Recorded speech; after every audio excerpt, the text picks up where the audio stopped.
What is waking up?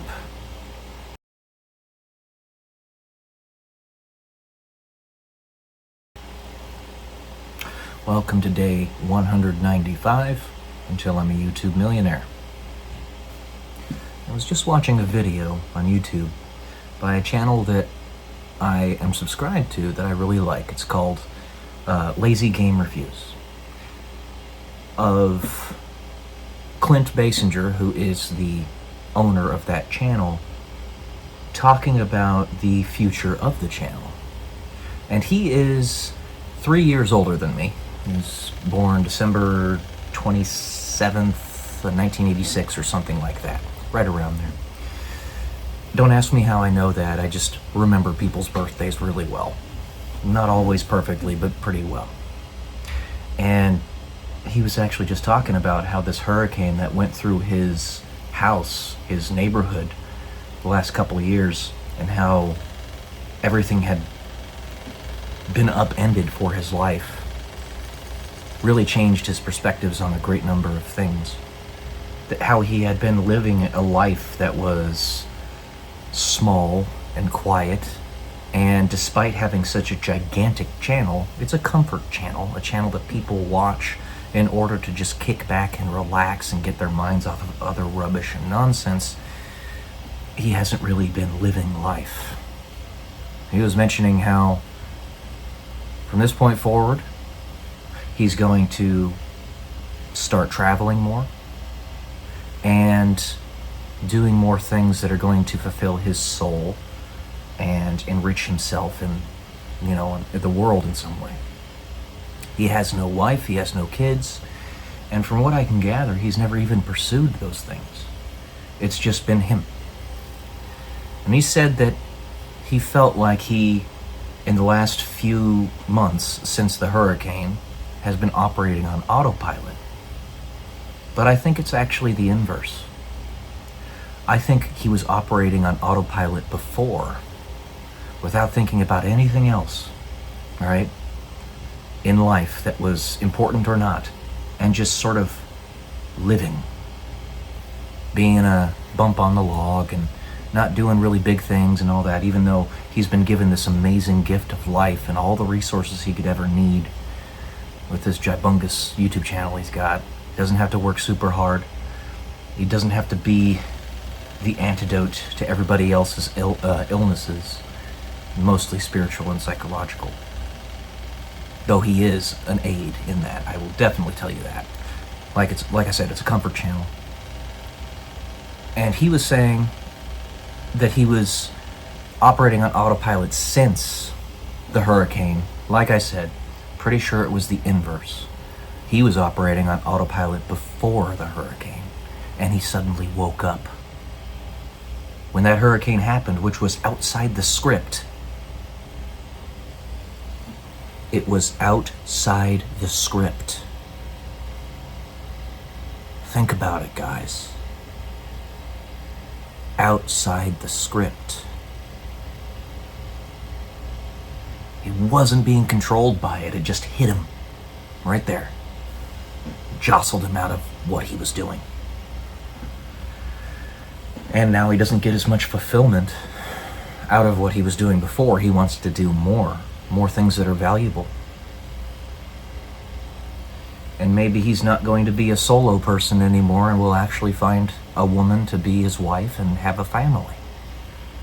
Realize that if he doesn't do something like that soon, his line is going to spiritually end right where it is. And there are plenty of women that would love to put a ring on his finger. There are plenty of women that would. Not just for the resources and whatnot. He's a pretty decent guy, pretty relaxed, down to earth, and this woke him up. So, the person that is asleep may not, they won't see that they're asleep, obviously, right? It's like when you're in a dream and you just find out that you're dreaming, and suddenly you can play with all the variables and stuff, right? You can fly because you want to. It's like, but if you push too far out of it, you're gonna wake up. I've done that many a time, and I'm sure you guys have as well. Well, I think he's just starting to figure out that he's been in a dream the whole time. Like so many of us. He was looking around. He's like, what? What's going on? That wasn't supposed to happen. And now he's got one eye open. And he's like, okay, something outside the script happened. Was that me? Was that God? Was that some other force? Because that wasn't supposed to happen.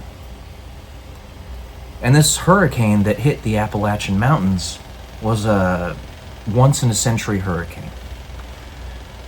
I want to emphasize here, because I don't think you guys fully understand this.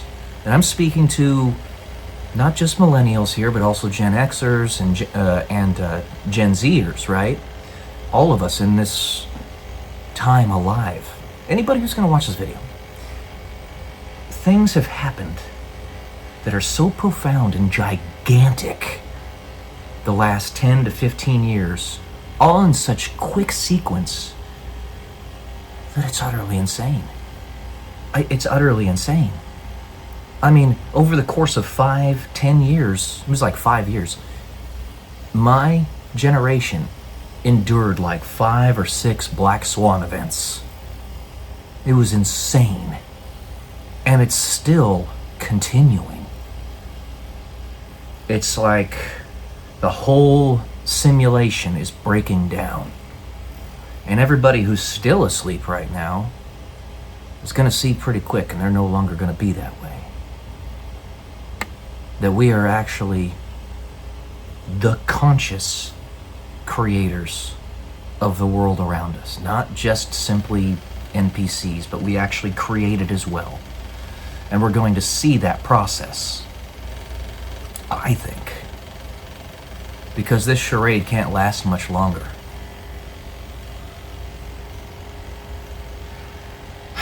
And for us, the best we can do, the most important thing we can do, is try to awaken as many people as possible and be there for them through the birth pains. Because it's not easy. For those of us who are able to see more than the first layer of the world around us, it is, you know, just as well as I do, very painful. So to have a guide is good. Mentorship.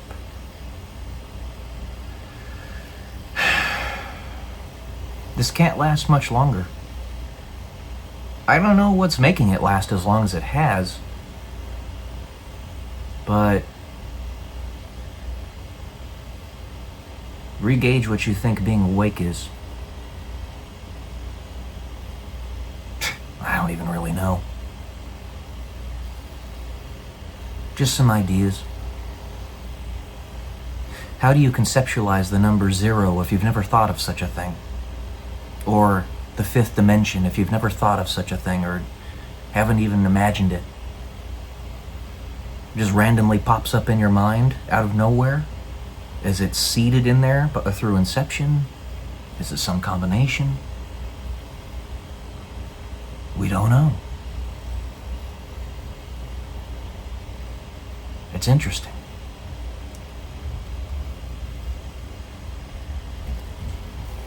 Anyways, that's all I got for today. Love y'all.